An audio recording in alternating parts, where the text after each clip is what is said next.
E hoje aqui no quadro Viver Bem vamos falar sobre obesidade. A ONU divulgou novos dados globais que mostram uma situação que parece contraditória, vista assim no primeiro momento. Enquanto cerca de 820 milhões de pessoas sofrem de fome no mundo, 830 milhões de pessoas sofrem com obesidade. Mas para falar sobre isso, eu converso agora com uma especialista, a nutricionista Débora Sena. Oi, Débora, boa tarde, tudo bem? Boa tarde a todos. Débora, como explicar isso aí? É gente que passa fome e gente que está, obesa, ou seja, o que parece ser que não seria um problema de fome, a obesidade. Sim. Como é que é isso aí? Vendo por esse ponto, sim. Aham. A questão das pessoas que passam fome, eu acho que seria mais relacionada às políticas públicas e sociais mesmo, que vão desenvolvendo esse processo, digamos assim. Já a obesidade, ela realmente é uma doença, é uma patologia já, na área médica, e ela é desenvolvida por diversos fatores e vários gatilhos, não necessariamente somente maus hábitos de vida, Às vezes a gente tem esse preconceito de achar que uma pessoa obesa, ela se encontra dessa maneira porque não se esforça em ter uma alimentação regulada, em fazer uma atividade física, mas a obesidade, ela é uma patologia com um peso genético muito forte. Então, a genética ela é extremamente determinante. Só que tem uma coisa na medicina que a gente fala que genética a gente tem ela, mas a gente não deve aceitá-la, A gente tem que ter formas de prevenir para que a gente não desenvolva patologias relacionadas à nossa característica genética. E, além do peso genético, ela tem gatilhos endócrinos e metabólicos que vão sendo desenvolvidos, geralmente de acordo com os hábitos de vida desse paciente, desde a infância, não só quando adulto. Então, se a gente for analisar a patologia da obesidade, existem várias disfunções celulares e hormonais que vão sendo desencadeadas e a partir delas a gente faz um ciclo, de uma ação resultando em outras ações piores, onde vai se mantendo esse ciclo ruim e desenvolvendo esse processo de acúmulo de gordura em células adiposas e a pessoa se encontra num estágio de obesidade e não consegue sair dela facilmente.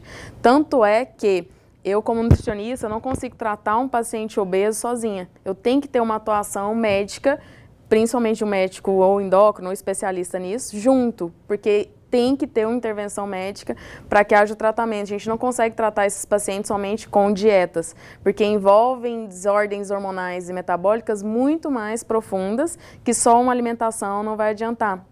E às vezes as pessoas elas têm uma ideia de que se eu estou obesa, se eu estou ficando acima de peso, eu tenho que ter uma restrição. Só que isso piora. Então o obeso é o primeiro paciente a não ser tratado com o processo de restrição alimentar, porque a restrição vai deixar ele ainda mais nutrido, uma vez que ele já é um paciente mal nutrido tanto quanto o paciente que passa fome, e vai desencadeando outros gatilhos piores, principalmente psicológicos e emocionais, e não vão gerar essa perda de peso. Então tem que ser um tratamento numa abrangência psicoemocional e metabólica.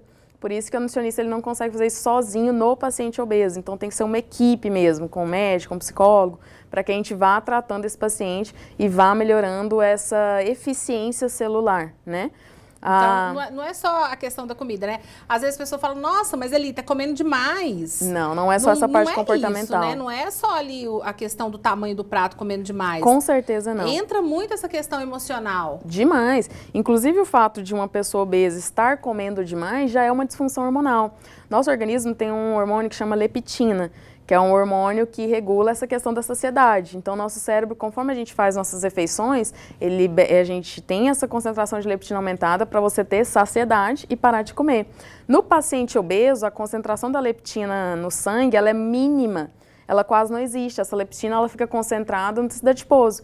Então, o paciente ele não tem a saciedade. Ele não tem aquela noção de quando parar, Exato. Porque não tem isso aí. Então, para vocês entenderem como já é uma desordem hormonal e celular. Então, é muito além de simplesmente o fato comportamental. Olha, para de comer porque você já comeu muito, É uma questão endócrina bem mais profunda que está toda desregulada e precisa ser regulada para esse paciente, de fato, começar a ter essa consciência da quantidade e da parte comportamental que tem que ser trabalhada.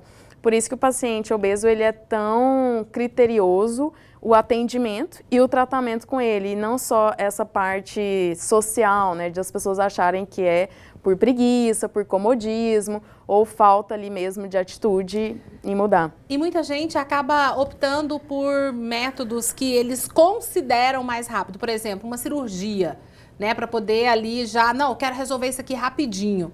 Não é por aí, né? Não, porque exatamente... Alguns casos pode ser necessário. Sim, né? Que aí entra a intervenção médica, né? Só que, por exemplo, ter isso como a única solução do tratamento, não. Porque, como a gente acabou de falar, a obesidade é uma questão genética. E se a gente tem um fator genético muito forte no nosso organismo, o corpo ele sempre vai tentar desenvolver aquilo ali. Então, se esse paciente que opta por um processo cirúrgico, ele não entende que é a patologia dele e não trabalha o psicológico, as chances de reverter isso são grandes. E isso já tem vários casos assim, de pacientes obesos que fizeram algumas cirurgias para tratar isso e obtiveram o ganho de peso da mesma maneira. O paciente obeso, ele é extremamente mal nutrido. E aí vem associado, voltando para a nutrição, a parte comportamental, da má alimentação. Então, hoje em dia, até nessa publicação dessa reportagem da ONU, fala-se muito sobre isso. As pessoas, porque o consumo de alimentos saudáveis são caros. Mas será que realmente são? Eu acho que falta um pouco das pessoas o esforço mesmo em preparar os alimentos, em se organizar e começar a ter essa alimentação melhor, que é o que falta, né? As pessoas querem as coisas muito prontas. Muito rápido, Exatamente. Né? Muito rápido. E aí vai nesse consumo de embutido, conservante, industrializados.